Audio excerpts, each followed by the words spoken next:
जय श्री राम।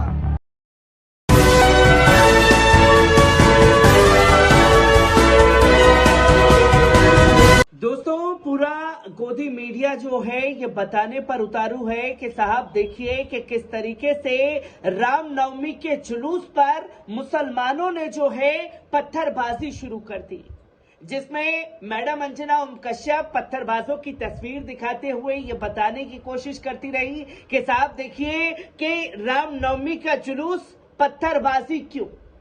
तो वहीं अमन चोपड़ा हो चाहे अमीश देवगन हो, हर कोई ये दिखाने की कोशिश करता रहा कि साहब देखिए कि पुलिस की मौजूदगी में ये लोग पत्थरबाजी करने से राम भक्तों पर नजर नहीं आए।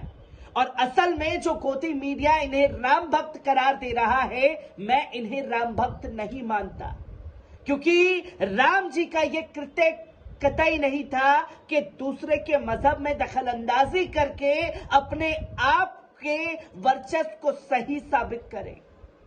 राम जी के कृत्य को पढ़ा है कि जहां लोगों का सम्मान करते हुए राम भगवान नजर आते थे, पर इन लोगों ने राम जी के नाम को इस तरीके से बदनाम किया है कि तमाम लोग इनकी हरकतों पर सवाल खड़े कर रहे हैं, जो कि लगातार तस्वीरें सामने आ रही है। जहां गुजरात में इफ्तियारी के समय में मुसलमानों के घरों में घुस करके इन लोगों ने तांडव मचाया, तो वहीं अब तस्वीर महाराष्ट्र के वादी से भी सामने आई, जहां हाजी अब्दुल रहमान मलंग शाह बाबा की दरगाह में घुस करके एक आतंकी द्वारा पुलिस की मौजूदगी में भगवा झंडा लहराया गया है और दरगाह में घुस करके जय श्री राम का नारा लगाया गया है और पुलिस प्रशासन से जुड़े हुए लोग वहां मौजूद रहे, पर मजाल के कोई कार्रवाई की जाए। पहले वायरल होते इस वीडियो पर नजर डालिए। जय श्री राम। भवानी शक्ति दे, मलंगडाला मुक्ति दे, भवानी शक्ति दे, मलंगडाला मुक्ति दे। जय श्री राम, जय श्री राम। मलंगडाला मुक्ति दे। महादेव, महादेव, जय श्री राम। तो दोस्तों, आपने देखा कि किस तरीके से ये शख्स जो है, या ये कहें कि ये आतंकी दरगाह में घुस करके भगवा झंडा लहरा रहा है, जय श्री राम का नारा लगा रहा है, पर मजाल के पुलिस उसको रोकने की कोशिश करे। और अमूमन तो मुसलमान ऐसी तस्वीरों में शामिल नहीं होते हैं, और अगर इस जगह होते तो क्या पुलिस प्रशासन ऐसे ही बगल में खड़े होकर के वीडियोग्राफी करवाता? ये सवाल खड़े करते हैं। और जिस दरगाह को इस शैतान ने टारगेट किया है, आपको बता दें कि बीते 1 महीने पहले वहां पर उद्धव ठाकरे गुट और एकनाथ शिंदे गुट जो है दरगाह पर चादर पेशी करते हुए दिखाई दिए थे, जिसकी तस्वीरें लोगों के सामने आई थी। आपको बता दें कि मुख्यमंत्री एकनाथ शिंदे माघी पूर्णिमा के अवसर पर कल्याण के मलंग किले स्थित हाजी मलंग दरगाह में आरती करते हुए दिखाई दिए थे। इस आरती की शुरुआत आनंद दिग्गे ने की थी। तो वहीं ठाणे के शिव सैनिकों का दावा है कि हाजी मलंग किले का नाम श्री मलंग है और वहां कोई दरगाह नहीं बल्कि वे स्थान नवनाथ देव का पूजा स्थल है। तो ये आंदोलन आनंद दिग्गे के समय से चल रहा था और मुख्यमंत्री एकनाथ शिंदे इसका नेतृत्व कर रहे थे। एकनाथ शिंदे मुख्यमंत्री बनने के बाद पहली बार इस हाजी मलंग दरगाह पर भी पहुंचे थे, इसलिए हाजी मलंग किले पर भारी पुलिस तैनात की गई थी।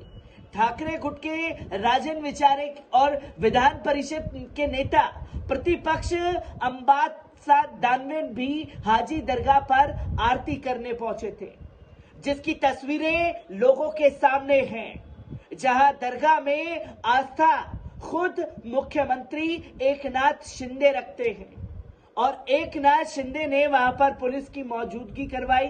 पुलिस की मौजूदगी में यह शख्स वहां पर भगवा झंडा लहराता हुआ दिखाई दिया। जिसके बाद कई सारे लोग सवाल खड़े कर रहे हैं। जहां तमाम लोग इसके बारे में लिखते हैं, एक पंकज मिश्रा लिखते हैं, इस दरगाह में हिंदू मुस्लिम दोनों आस्था रखते हैं। खुद मुख्यमंत्री एकनाथ शिंदे यहां पिछले महीने आरती करने गए थे। थोड़ा गूगल सर्च कर लो, इस दरगाह को मुस्लिम हाजी मलंग बाबा की मजार मानते हैं, वहीं हिंदू इसे मंचीर दास समधी मंदिर मानते हैं। तो वही एक लिखते हैं, यहाँ तो सिर्फ एक अकेला ही नजर आ रहा है, सिर्फ उसके भगवान राम का नाम लेने से इतनी घबराहट हो गई है। तो वही चलो अच्छा है, मुसलमानों को चढ़ाने के लिए ही सही, कम से कम संगी भगवान को तो याद कर ही लेते हैं। तो वही एक अन्य शख्स इसके बारे में लिखते हैं, जो कि वसीउद्दीन सिद्दीकी लिखते हैं, पुलिस की मौजूदगी में दरगाह में नारा लगाया जा रहा है और पुलिस चुपचाप खड़ी है। सुप्रीम कोर्ट की टिप्पणी के सच साबित हो रही है, जहां सुप्रीम कोर्ट ने महाराष्ट्र सरकार और पुलिस प्रशासन को साफ शब्दों में नपुंसक कहा, जो कि वीडियो में अब ये तस्वीर सामने आ रही है, जहां जस्ट इमेजिन कि यही काम कोई मुस्लिम करता मंदिर के सामने, क्या ये पुलिस ऐसे ही खड़ी रहती?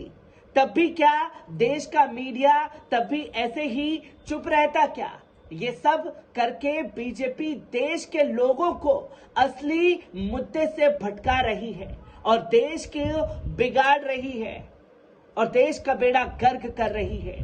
तो वही एक शख्स नासिर लिखते हैं, राम पर आस्था रखने वाले अपने अपने तरीके से रामनवमी का उत्सव मनाते हैं और राम के नाम पर आस्था का सहारा लेकर आतंक मचाने वाली भीड़ सिर्फ एक मोहरा भर है। जिन संगठनों को भीड़ इकट्ठा करने के लिए पॉलिटिक्स पार्टी या नेता पैसा देती है।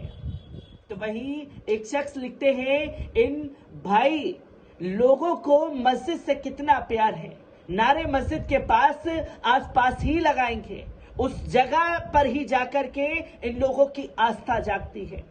तो वही एक और शख्स लिखते हैं, ये धार्मिक मजदूर घर से निकला शोभा यात्रा में शामिल होने के लिए था, लेकिन पहुंच गया बाबा मलंग शाह की दरगाह में, वहां जाकर नारेबाजी कर पुलिस को चिढ़ाते हुए खुद को वीर बताने का ये प्रयास कर रहा है।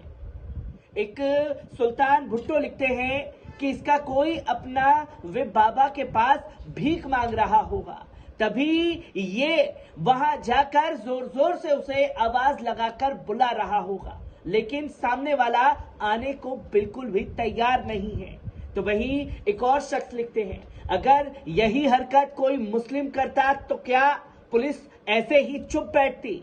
ये सब वही काम कर रहे हैं जो पाक में मुस्लिम करते हैं, हिंदुस्तान का माहौल खराब कर रहे हैं। उस दिन के बारे में सोचो जब जुमलेबाज और उसके प्यादे सत्ता में नहीं होंगे, तब ये छुपने के लिए दौड़ते हुए दिखाई देंगे। इन दंगाइयों को धर्म रक्षक दल कहा जाता है। वैसे अब पुलिस भी देश को विश्व गुरु बनाने में पूरा सहयोग करती हुई दिखाई दे रही है, जहां तमाम लोगों का गुस्सा इस घटना को लेकर के फूट रहा है। देश में मचे बवाल की हर एक तस्वीर आप लोगों के साथ साझा करता रहूंगा। दीजिए इजाजत, शुक्रिया।